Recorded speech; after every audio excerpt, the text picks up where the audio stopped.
C'est une daube ou pas? C'est ça la question, est-ce que c'est une daube? Ce film est digne d'un téléfilm sur M6 en 2 parties un dimanche après-midi. Heureusement qu'il a pas filmé avec son Atari, le mec. C'est ça aussi, il y a eu du mouvement, il y a eu de l'émotion. T'as envie que plein de merde lui arrive. Putain. T'as envie de la salir, vraiment, ouais. Parce que vous êtes vénères les filles, c'est tout. Merci. Bonjour à tous, bonjour à toutes et bienvenue dans la sélection critique, votre émission consacrée à l'actualité du cinéma, du théâtre et des séries, chaque semaine pendant 30 minutes pour le moins haletantes. Chacun d'entre nous, après avoir préalablement sélectionné un film, une série ou un spectacle, et ce avant de l'avoir vu lui-même, le présentera, puis nous en discuterons. Nous en débattrons évidemment et nous le critiquerons, c'est l'objectif. À la suite de quoi, en fin d'émission, nous procéderons à un vote dans l'objectif d'élire le meilleur d'entre nous. Celui qui aura su faire montre d'une absolue lucidité et vous fournir à vous, mes chers auditeurs, le conseil le plus avisé autant que faire se peut. Au programme, ce soir, le cinéma, le grand écran, tout ce qui se passe dans les salles obscures. Mais avant de rentrer dans le vif du sujet, le programme se compose de 4 films d'exception. Corporate de Nicolas Silol, l'opéra, un documentaire de Jean-Stéphane Bron, Un profil pour deux, merveilleux film avec Pierre Richard de Stéphane Roblin, et enfin le seul film non français au programme, The Young Lady de William Oldroyd. Je vous présente aujourd'hui, ce soir, autour de la table, la fine équipe. La fine équipe se compose de Julie Clotilde, Julie Cloclo, bonsoir. Bonsoir. Rémi Fortier, le dandy de la sélection critique, bonsoir Rémi. Bonsoir. Et enfin Charlotte Blouzet, l'inénarrable, qui est là avec un nouveau rouge à lèvres. Coucou les gars. Et Quentin Mermet, votre sbire qui aurait la lourde tâche d'animer les débats. On va démarrer tout de suite maintenant par le premier film de la sélection de ce soir. C'est le film de Rémi. C'est Corporate de Nicolas Silol, évidemment. Ouais, avec Lambert Wilson. Alors, le topo. Un programme de licenciement est mis en place dans une entreprise.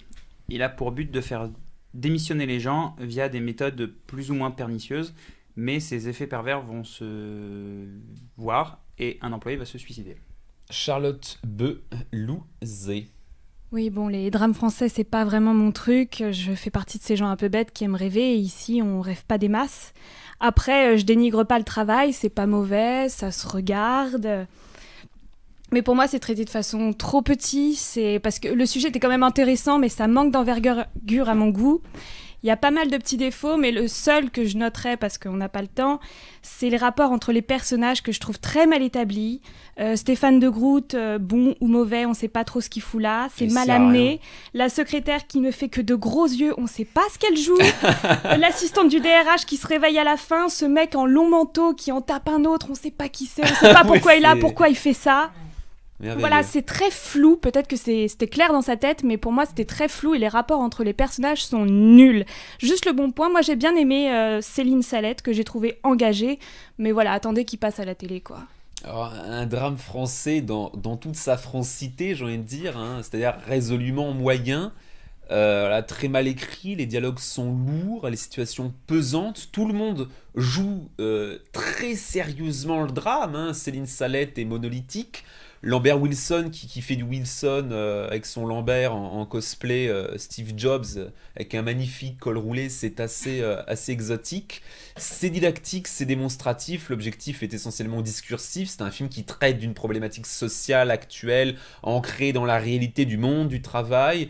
Tout est bien expliqué, hein, on comprend tout, c'est un film qui n'est pas très très subtil, c'est une bonne bouillie blédina croissance, moi, voilà, ça m'emmerde. Après, c'est pas particulièrement mauvais, hein. On a vu, hélas, bien pire dans cette émission, évidemment, hein, Restez Vertical et bien d'autres. C'est juste, voilà, c'est très moyen, c'est médiocre, sans inventivité, sans folie, sans émotion. Ça fait pas du tout bander, c'est vraiment mou. En un mot, voilà, c'est le film français par excellence qui, à mes yeux, ne présente aucun intérêt cinématographique ou mystique. Julie. Oui, en effet, comme tu as dit, Quentin, ce film se positionne dans la chronique sociale, mais sans pousser la critique. Quels sont les véritables enjeux ? Le sujet n'est pas très original. Il n'y a aucune intensité parce que pour moi, la mise en scène est triviale. Il n'y a pas de travelling, il n'y a pas de musique, il n'y a pas de photos. C'est digne d'un téléfilm. Le rythme est monocorde, les acteurs sont très démonstratifs, en effet, c'est hallucinant. Voilà, le scénar est maigre. Ça, c'est ton argument massu, je crois. Non, mais c'est trop de raccourcis, quoi. C'est trop rempli de grosses ficelles, c'est pas très bon. Rémi, vas-tu défendre ce film? Aucunement, il est nul à chier. Bec et ongle. Ah! En fait, il faudrait qu'il soit plus corrosif. Le fait de parler d'un fait de société, ok, pourquoi pas, mais si c'est juste pour montrer un truc qui arrive tous les jours, pas d'intérêt, quoi. Et faudrait qu'il y ait avoir un point de vue plus fort sur la question. Là, ils nous disent qu'il y a un... Enfin, si j'en comprends quelque chose, c'est que il y a une tension entre le fait que les employeurs sont obligés de demander aux employés de démissionner, ils peuvent pas juste virer les gens, donc bon, c'est limite là, un tract politique, en fait. Donc c'est un peu chiant, quoi. Clairement, surtout en cette période, en plus, c'est pas très malin. C'est vraiment mauvais. Et effectivement, la proxy de Steve Jobs, grosse catastrophe. Ah, mais c'est vraiment c'est un cosplay. Enfin, c'est une imitation qu'il fait presque. Hein. Oui, cela dit, j'aimerais quand même dire un truc parce que, comme on me l'a appris au cours Florent, même dans un très mauvais film, on peut parfois trouver un bon acteur. Et je trouve que l'assistante, Alice de Lankesing, l'assistante, celle qui a les gros yeux là. les gros yeux. Ah non! L'assistante ou la nana du travail? Non. L'inspectrice ou l'assistante? Ouais, non, bah, l'inspectrice c'est pas mal. Non, l'assistante, je la trouve pas mal. L'assistante? Ah ouais? Ouais, je la trouve assez naturelle, assez fraîche. Oui, c'est ça, t'as été séduit par tout ce qui est plastique et... Non, non.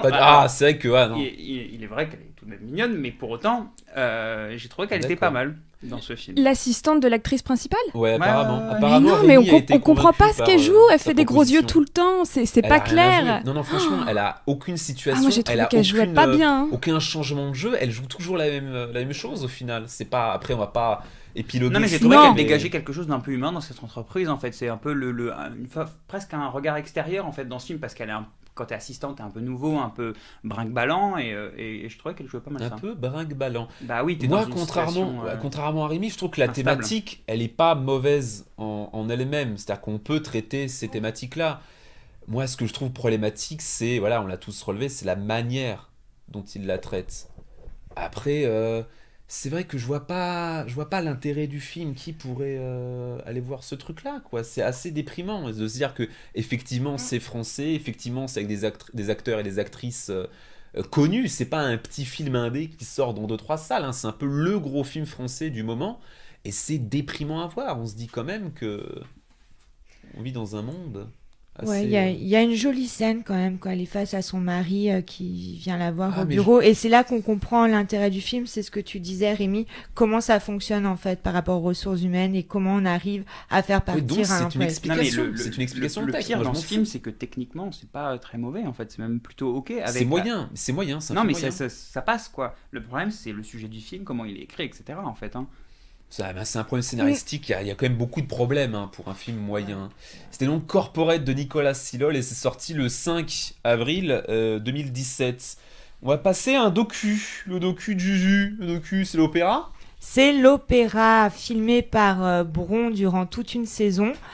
Il visite cette institution et choisit des moments de vie dans le monde du travail depuis les hautes sphères de dirigeants jusqu'au personnel de l'ombre. Alors, c'est un documentaire de bonne facture, bien réalisé, qui a peut-être eu les yeux plus gros que le ventre. C'est vrai que l'ensemble, pour un documentaire de ce type, est assez long.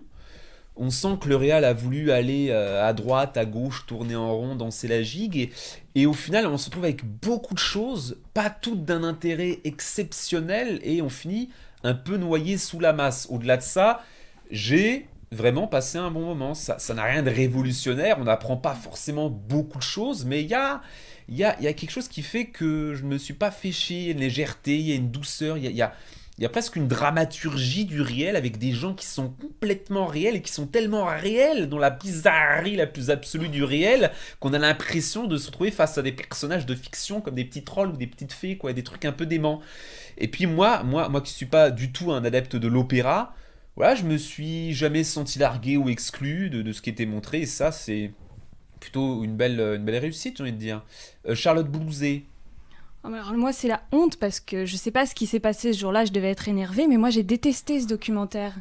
Je sais pas, je trouve que c'est ultra mis en scène. J'ai l'impression que c'est le directeur de l'opéra qui a réalisé le documentaire tant il se donne une bonne image.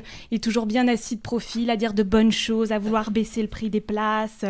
Ce jeune chanteur, à un moment donné, qui observe l'ancien qui est en interview. Et juste à ce moment-là, t'as le vieux chanteur qui lui dit « en gros, bonhomme, viens, si ça te disait de travailler avec moi !» Et c'est juste improbable, tu te dis que c'est pas possible. Et pour moi, le pire, c'est ce groupe de jeunes enfants de couleur, disons-le, qui représentent peut-être une classe... Ils sont de couleur noire, on peut non, le dire. Ils sont noirs principalement, qui représentent peut-être une classe majorité. défavorisée.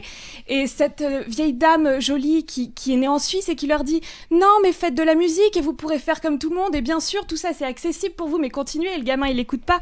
Et le pire, c'est quand ils descendent l'escalator et que là, à ce moment-là, sur l'escalator d'en face, t'as la femme de ménage noire, bien sûr, qui les regarde et du genre « Bah oui, tu voyais, les choses évoluent grâce à l'opéra. » Mais si, moi j'ai trouvé que c'était ultra condescendant, que c'était un film de propagande pour l'élite parisienne. Ils se plaignent des grèves qu'ils ont eues, de la restriction budgétaire, mais je suis désolée, ils touchent quand même beaucoup de fric, du fric que beaucoup de gens ne verront jamais, ils verront jamais une miette, ils pourront jamais aller à l'opéra.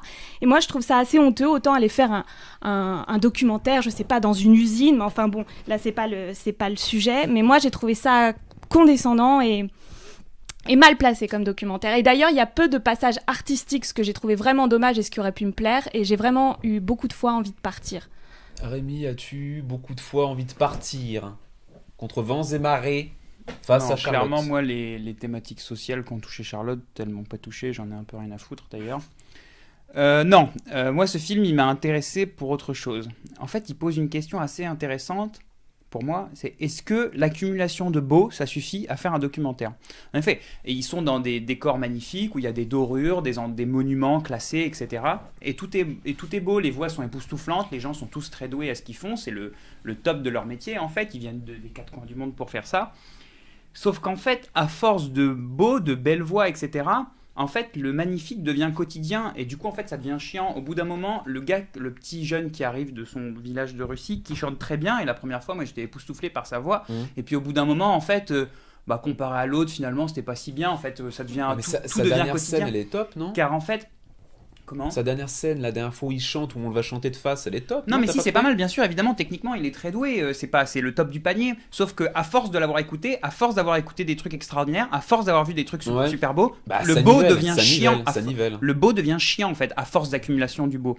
Voilà, donc du coup, c'est dommage. Pourtant, il y a plein de choses bien dans ce film. Il y a de jolies séquences d'humour, de réussite, des adieux déchirants, tout ça, tout est bien fait. Cependant, le problème, c'est que le tout est super chiant et un peu long en vérité. J'aurais préféré que ça dure 20 minutes. Pourquoi? Selon moi, c'est juste qu'il n'y a pas d'angle en fait. Il n'y a rien qui est tenu. On montre, c'est un patchwork de choses qui se passent dans l'opéra sans aucun liant. Et du coup, il y a le spectateur n'est jamais tenu en haleine. Donc, oui, ça m'a plu, j'ai passé un bon moment. Pour autant, si j'avais dû partir, je sais pas, aux 3/4 du truc ou à la moitié du truc, ça aurait rien changé pour moi en fait. Ouais. Juju. En fait, c'est une succession d'épisodes, c'est son point de vue. Il a choisi de filmer ça durant la saison très mouvementée 2015-2016. T'as le directeur qui accède à son poste, t'as Benjamin Millepied qui s'en va du ballet. Donc voilà, c'est son point de vue. Il a choisi ça. En effet, Charlotte, faut pas s'attendre à voir ce qu'on attendait, de voir des belles images d'opéra ou tout. C'est tout ce qui se passe avant, c'est tout le travail que toutes les professions, de la lessiveuse à la coiffeuse, à l'assistante, au mec qui dirige aussi le chœur, c'est tout ce qu'on voit pas pour atteindre cette exigence-là. Et le film, pour moi, est porté pour arriver à ce que ce soit plus réservé à une élite. Après, ils veulent passer les places de 230 à 170 €, ça reste très élevé. Donc on est loin de tous y accéder, mais je trouve que le réalisateur capte l'inattendu. Ce casting de Taureau est hilarant, franchement. J'emploierais pas ce mot-là, mais si, et du coup, celui qui a été choisi, son éleveur lui passe de l'opéra dans sa grange pour qu'il s'habitue à tout ça. Il y a plein de moments sympathiques. Moi, la séquence la plus drôle pour moi, c'est la toute première, l'entrée, l'introduction, où ils parlent entre eux dans les grands ponts et tout, et ils disent faut qu'on écrive ça, mais ça on le dit pas. Ça, c'est voulu. Ça, par contre, on va pas le dire, mais on va le dire quand même. Et ça, c'est marrant. Ouais. Mais après, je suis d'accord avec Charlotte dans le sens où c'est vrai que c'est un film d'en haut et que les gens d'en bas, on les voit pas. Les petites mains, globalement, Très peu, hein, ouais. Mais on les pas voit du très, tout. très... Mais si, Et on ça les voit finit- très, très ça peu. finit- Après, moi, ça me pose Et pas problème. alors, mais, Par un mais ballet parce que à l'opéra. c'est pas que les gens qui chantent ou les On classes, on les voit voit, gens on les qui voit font tous, le- justement. On les voit, il les a- gens qui font il a le- mon- les phare à lessiveuses. passer, Bah, on les voit, mais On les voit, de mais une seconde, un fraction peu, de avec seconde. un regard un peu ethnographique. Regardez les gens qui travaillent, ils usent de leurs mains alors qu'il y a les grands chanteurs à Tu veux côté. qu'ils les suivent, qu'ils Non, rentrent mais- chez eux et qu'on voit Bah, leur vie misérable Mais non, c'est mais on pas voit- ça la on voit question, que les mais la principaux- totalité. Non, mais c'est ça, clairement. Genre, c'est même plutôt vous qui avez un avis de classe. Il faut Non. montrer les gens parce que c'est Bah, bien. non, c'est pas ça, On a mais l'opéra, c'est-à-dire les que- places valent Non, mais- 300 balles. mais bien Évidemment, sûr tout le monde que- est blindé. Mais je suis d'accord que c'est absurde. Après, l'objectif un peu charliesque, bien pensant de voilà, le fait que c'est pas élitiste, etc. Ça, c'est une douille, c'est la cacahuète, c'est n'importe quoi. Mais après, au-delà de ça, et bien sûr que le Si. film, ils font passer l'opéra pour un truc, on va dire, grand public, alors que ça reste un truc élitiste. Ils auraient dû Ça, assumer et éviter ce genre de truc faut pour moi. l'assumer, faut l'assumer. Mais enfin, Bah ça après, reste- rendre l'opéra accessible, ça reste au nombre de leurs objectifs. Oui, apparemment, vu comme parce ce que qu'on a c'est vu. une institution publique, Oui, ils sont mais- obligés, Bah oui. ils sont obligés. Bon, bah alors, mais pourquoi est-ce que vous sentez le besoin de trouver une zone noire ou quoi? Juste, Bien ils essaient de rendre le truc moins cher, c'est quand même très cher, et ils font ce qu'ils peuvent. Et Non, voilà, mais et je le parle mec pas. tout en haut, c'est pas parce qu'il est tout en haut qu'il est obligé d'être un enculé ou alors de tuer des vaches Non. la nuit. Non, juste, il fait C'est comme il pas peut, question quoi. C'est pas ce que j'ai dit, Non, voilà, mais ça coûte cher et il fait ce qu'il peut, quoi. Et ouais, vous avez vu aussi les grèves, ce moment de grève, il y a quand même des artistes qui ont joué, trouver un remplaçant, Oui, ça, c'était un très bien, ça. remplaçant J'aime beaucoup cette scène où un ils cherchent remplaçant à 2 remplaçant, jours. ouais, ouais, ça c'est. à oui, 2 ça jours. c'était Il y a le intéressant. côté ouais. artisanal qui est vraiment marrant, quoi. Les gens, ils sont entre eux. Moi, je trouve ça plutôt sympa. Bon, il est pas si mal ce documentaire. Oui, moi, on j'ai en trouvé parle. pas mal. Après, il y a des défauts, mais bon, il est pas mal. C'est juste Charlotte qui avait. Il Ouais, est je vous le bien, mais il me conseille. dérange. Non, mais Il me dis, dérange. C'est un tract C'était politique. donc l'opéra de Jean-Stéphane Bron, documentaire évidemment, sorti le 5 avril.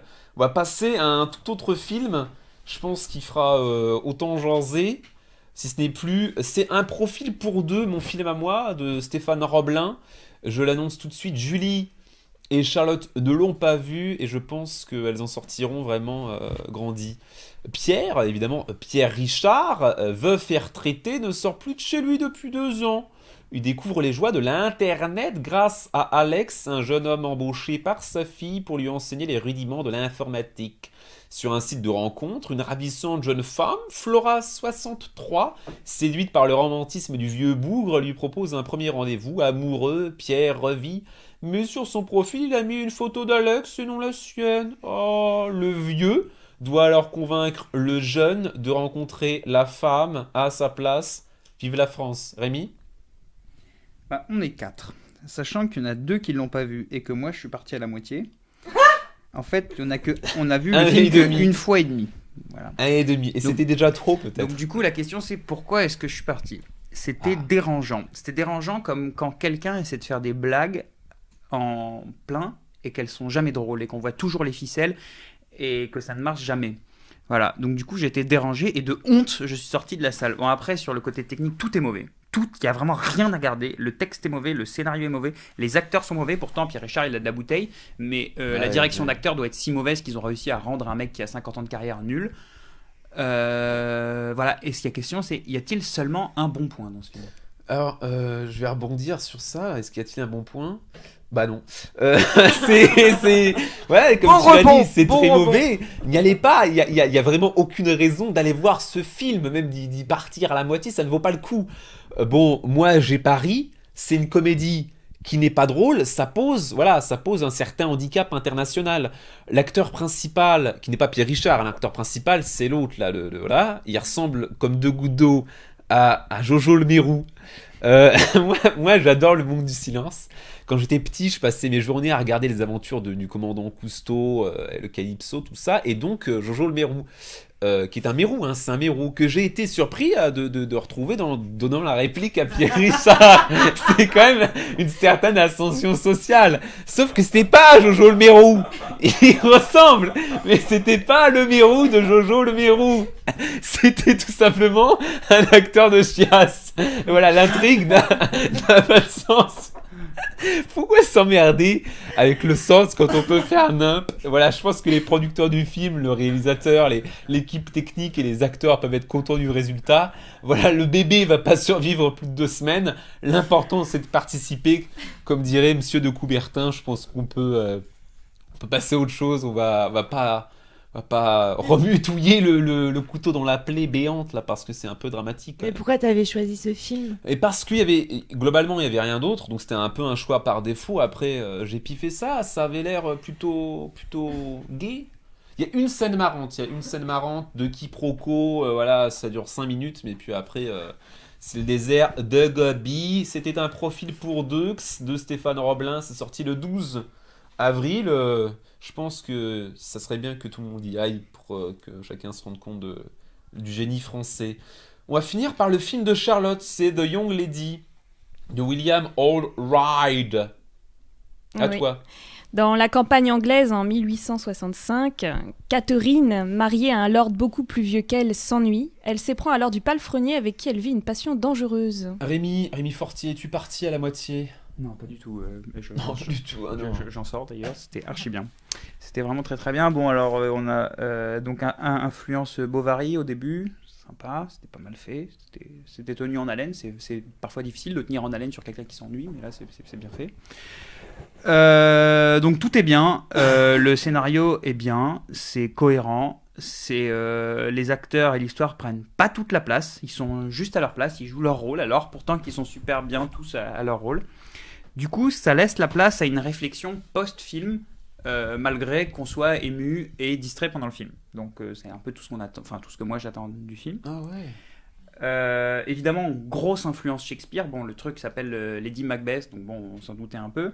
Mais c'est plus sur le thème du mariage forcé en fait que ça parle pas mal, parce que c'est de là dont vient tout le problème de l'histoire en fait. Voilà, j'ai quand même un petit bémol. Le film nous demande de comprendre des choses très vite en fait.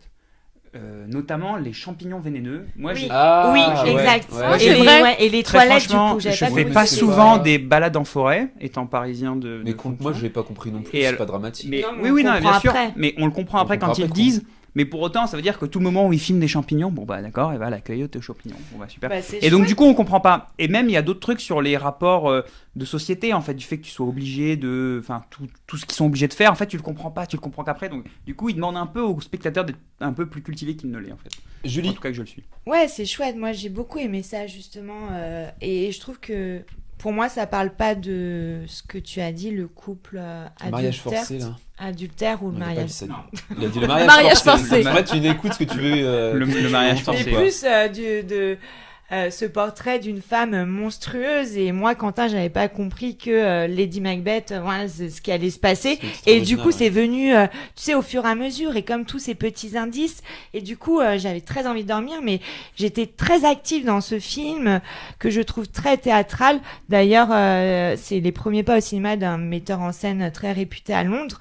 Et le décor est digne aussi d'un beau théâtre. Côté cour, le manoir, côté jardin, la paysage, forêt. quoi. Ouais, Mm. c'est ça. Il y a un vrai style cinématographique. Et je trouve que la distribution de ces inconnus est très convaincante. Ah, moi, je vais peut-être me mettre un peu en porte-à-faux. Alors pour moi, voilà, ce film a été une surprise, mais je sais pas si c'est une bonne ou une mauvaise surprise. Bah, en tout cas, voilà, c'est une surprise parce que la bande-annonce m'avait pas du tout ambiancé. Je m'attendais à un truc austère, ascétique, monacal, un bergmanien, on va dire. Et finalement, on se trouve avec quelque chose d'hybride, de quasi transgenre entre un drame psychologique à l'européenne et une sorte de thriller foutraque presque parodique. Je suis, moi, assez circonspect vis-à-vis de cet objet filmique. C'est plutôt joli, il y a des belles images, quelques paysages pittoresques, mais l'histoire me semble vraiment bancale, un peu comme dans Grave, avec un film qui, dans sa dramaturgie, aurait dû s'arrêter au bout d'une heure, mais repart dans un second souffle d'asthmatique hémophile pour une dernière demi-heure, pour le moins artificielle. Je me suis senti très à distance, très loin de tout ça. Les personnages sont tous odieux, ils sont tous horribles. Je me suis, enfin, il y a pas d'empathie, il y a jamais d'empathie. Je ne sais pas trop quoi penser de ce truc. C'est pas mal, hein, c'est vraiment pas mal, mais c'est un truc très bizarre qui m'a pas du tout captivé, quoi. Charlotte. Non, c'est vrai que quand j'ai choisi ce film, je m'attendais aussi à un film anglais, tradi, qu'on a l'habitude de voir. Et moi, j'ai été agréablement surprise. C'est-à-dire qu'on sort vraiment de ce genre de film d'époque. C'est un film à petit budget, qui ne triche pas et qui s'en sort plutôt bien. Moi, j'ai aimé les premières scènes du début qui sont assez silencieuses et je me suis pas ennuyée alors qu'effectivement, ça représente l'ennui. Le silence qu'il y avait dans la salle, on comprend quand même pas mal de choses en peu de plans. C'est vrai qu'il y a peut-être des petits détails qui nous échappent. J'ai aimé, moi, que la Lady, justement, soit en fait dangereuse, que le palefrenier, au lieu d'être le prince charmant, soit tout à fait vil, et que le mari, d'ailleurs, qui pourrait passer pour un mec dégueulasse et un violeur, en fait, ne fasse rien. Enfin, bon, là, j'en dis peut-être trop. Mais je trouve qu'on sort des clichés, et moi, j'ai assez jubilé de voir cette petite fougue pour ce premier long métrage. J'ai pas compris ce que ça racontait, moi. Moi, franchement, je me suis senti mais complètement largué. Mais c'est la transformation des gens, en fait. Ouais. La fille, Mais on ne saisit pas parce qu'ils ont pas d'humanité. Ils sont pas. Mais Tu vois, en fait, le palefrenier, c'est un robot.